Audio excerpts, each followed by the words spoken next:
একজন ভাই একটি প্রশ্ন করেছেন যে বন্যা, এই বন্যার মধ্যে অনেকের বাড়িঘরে পানি এবং মসজিদে পানি, তারা কিভাবে নামাজ পড়বে বা নামাজ কি তাদের না পড়লে হবে? হ্যাঁ, গুরুত্বপূর্ণ একটি প্রশ্ন। নামাজ এমন একটা ইবাদত, আকিমুস সলাহ ও আতুজ জাকা, নামাজ কায়েমের জন্য বলেছেন এবং নামাজ যে আদায় না করবে, মা সালাকাকুম ফিস সাকার ক্বালু লাম নাকু মিনাল মুসাল্লিন, কেন জাহান্নামে আসলে? তখন প্রথমে বলবে যে আমরা মুসল্লি ছিলাম না, নামাজি ছিলাম না। তাহলে নামাজ এমন এক ইবাদত, যারা ইমানদার ততক্ষণ জ্ঞান থাকবে নামাজ ছেড়ে দেওয়ার কোনো সুযোগ নাই। মা বোনদের ক্ষেত্রে নির্দিষ্ট সময় তাদের পিরিয়ডের সময় এবং নেফাসের সময়, সন্তান প্রসবের পরে নির্দিষ্ট সময় ওনাদের নামাজ আল্লাহ তাআলা মাফ করে দিয়েছেন। এছাড়া অন্য সময় মা বোনদের নামাজ ছেড়ে দেওয়ার কোনো সুযোগ নাই। এবং আমরা যারা পুরুষ আছি আমাদেরকেও কোনো অবস্থাতে নামাজ ছেড়ে দেওয়ার সুযোগ নাই। যদি বেহুশ হয়ে যায় তাহলে নামাজ মাফ হয়ে যাবে, এছাড়া নামাজ ছেড়ে দেওয়ার কোনো সুযোগ নেই। একজন মানুষ যদি মনে করেন কন্টিনিউ তার প্রস্রাব ঝরতেছে, এখন সে কীভাবে নামাজ পড়বে?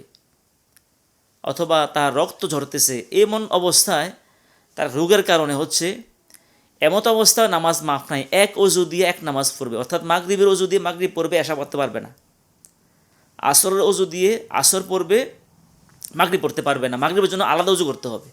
এখানে দেখা যায় পানি হয়তো ময়লা হতে পারে, যেমন পানি ময়লা, বা দাঁড়িয়ে নামাজ পড়বে বা নামাজের পরিবেশ নাই, তাদের কি মাফ হবে? না, মাফ হবে না।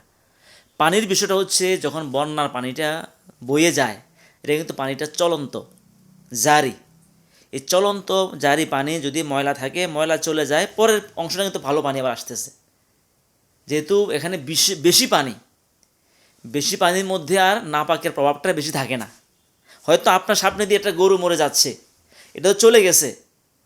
এই জন্য যেই পানি চলমান, ধরেন আমরা সমুদ্রের পানি, নদীর পানি চলমান, এই চলমান পানিতে নাপাক থাকলেও নাপাক চলে যাচ্ছে, আবার পিছনে পরিষ্কার পানি আসছে, নাপাক ছাড়া পানি আসতেছে। তাই জন্য বন্যার পানিটা যেহেতু চলমান, পানিটা চলে যাচ্ছে বা পানিটা আসতেছে, এখন এই পানিটা দিয়ে তিনি অজু করতে পারবে, অর্থাৎ পবিত্রতা অর্জন করতে পারবে।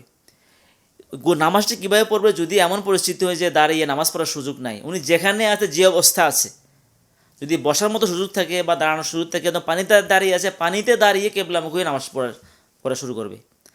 কোন অবস্থাতেই নামাজ ছাড়তে পারবে না। আপনি যদি কোনো মানুষ সমুদ্র ডুবে যায়, ধরেন কোনো কারণে সমুদ্র ডুবে যাচ্ছে, হাবুডুবু খাচ্ছে, মারা যাবে, এমত অবস্থায় নামাজের সময় সে বুঝতেছে এখন আসরের সময় বা মাগরিবের সময়, নামাজ ছাড়তে পারবে না। এই ডুবা অবস্থায়, হাবুডুবু খাওয়া অবস্থায়, উনি যে অবস্থা আছে এই অবস্থাতেই তিনি নামাজটা পড়বে। এই অবস্থাতেই নামাজটা পড়তে হবে, নামাজ ছাড়া কোনো সুযোগ নেই। একটা মানুষ হাসপাতালে আছে, সে বেড থেকে উঠতে পারে না, অজু করার সুযোগ নাই, সে তায়াম্মুম করে উনি নামাজটা পড়তে হবে। তায়াম্মুম আমরা জানি, তায়াম্মুমের 3টা ফরজ। প্রথমে নিয়ত করা, তারপর হচ্ছে মুখমণ্ডল মাসে করা, মাটিটা হাতে নিয়ে রেখে দিবে, অথবা অন্য কেউ সহযোগিতা করবে, মুখমণ্ডল মাসবে, তারপর উভয় হাত মাসে করবে, বাস। এখানে অজু গোসল উভয়টাই হয়ে যাবে। সুবহানাল্লাহ। সুতরাং নামাজ এমন এক ইবাদত, কোনো অবস্থাতেই ছেড়ে দেওয়ার কোনো সুযোগ নেই। হয়তো অনেকে প্রশ্ন করতে পারেন যে আমি নামাজে দাঁড়িয়ে নামাজটা পড়তেছি, বা হাসপাতালে বেডে শুয়ে নামাজ পড়তে, রুকু কেমনে দিলাম, সেজদা কীভাবে দেব? না, মনে রাখতে হবে, আপনি যখন পরিস্থিতির শিকার হন বা অসুস্থ হন, অথবা এমন জায়গাতে আপনি আছেন রুকু সেজদা করার মতো কোনো জায়গা নাই, পরিবেশ নাই, আপনি পানিতে দাঁড়িয়ে আছেন, এছাড়া আশেপাশে শুকনো জায়গায় নাই, তখন আপনি দাঁড়িয়েই ইশারা করে রুকু, ইশারা করে সেজদা আপনাকে দিতে হবে। যেভাবে আপনার সুবিধা হয় ইশারা করে দিতে হবে। অনেকে আছে আমরা যারা অসুস্থ, সামনে একটা উঁচু জায়গা বা বালিশ দিয়ে আমরা এখানে সেজদা দিই, এটা আবার ঠিক না। আপনি অসুস্থ হলে পরে সেজদা দিবেন ইশারা করে। যদি আপনি জমিনে মাথা রাখতে পারেন তাহলে সেজদা ঠিক আছে, যদি না রাখতে পারেন কিছু উঁচা করে সেজদা দিবেন না, এটা নিষেধ।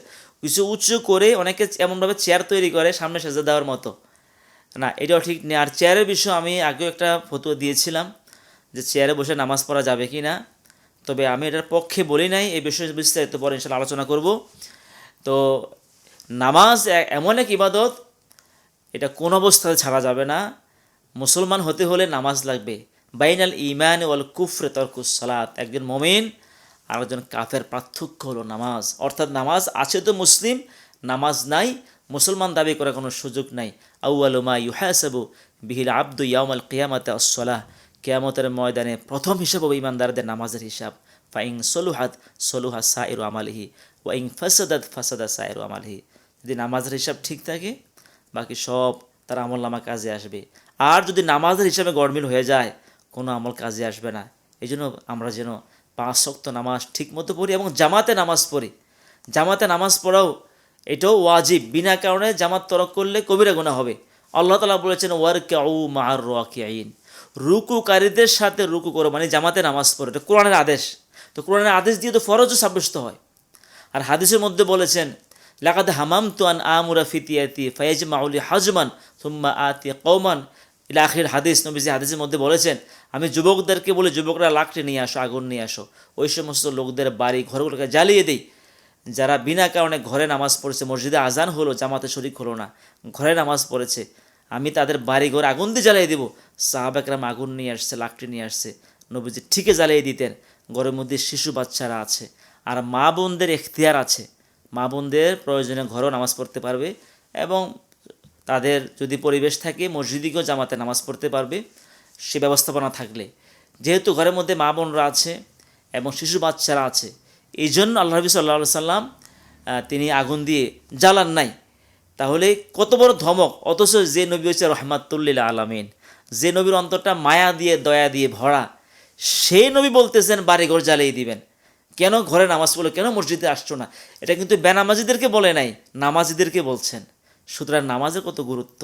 আর আমরা ইনশাল্লাহ যে কোনো কাজ আমরা করি সকল কাজের আগে আমার নামাজ আগে, আমার নামাজ শ্রেষ্ঠ কাজ, এটা আগে।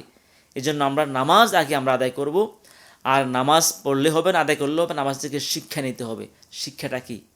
শিক্ষা হচ্ছে আপনি নামাজে যা তেলাওয়াত করেন কোরআন থেকে, এটা এন থেকে শিক্ষা আছে। প্রত্যেকটা আয়াতের অর্থ আমাকে শিক্ষা দিচ্ছে, আমার তাসবিহগুলো শিক্ষা দিচ্ছে, তাশাহুদ দুরূদ শরীফ দোয়া মাসুরা, এখানে অর্থগুলো আমরা বুঝতে হবে, এর থেকে আমাদেরকে শিক্ষা নিতে হবে। অর্থাৎ নামাজ পড়লাম ঠিক, নামাজ থেকে শিক্ষা নিলাম না, তাহলে তো আমার নামাজ আল্লাহর দরবারে কবুল হলো না। নামাজ পড়লাম ঠিক, যদি নামাজ থেকে আমি শিক্ষা গ্রহণ না করি, নামাজ পড়লাম দেখা যায় আমি হালাল খেয়ে নামাজ পড়লাম না, কারণ হালাল খাওয়া এটাও নামাজের শিক্ষা। কারণ আমরা নামাজের মধ্যেও হালাল হারামের আয়াতগুলো আমরা তেলাওয়াত করি, নামাজের মধ্যেও সুদ হারাম এই আয়াতগুলো আমরা তেলাওয়াত করি। এই জন্যে আমরা কোরআনে যা কিছু, এবং রমজান মাসে গোটা কোরআনটাকেই নামাজে আমরা তেলাওয়াত করি, তার মানে গোটা কোরআনটাই নামাজের শিক্ষা।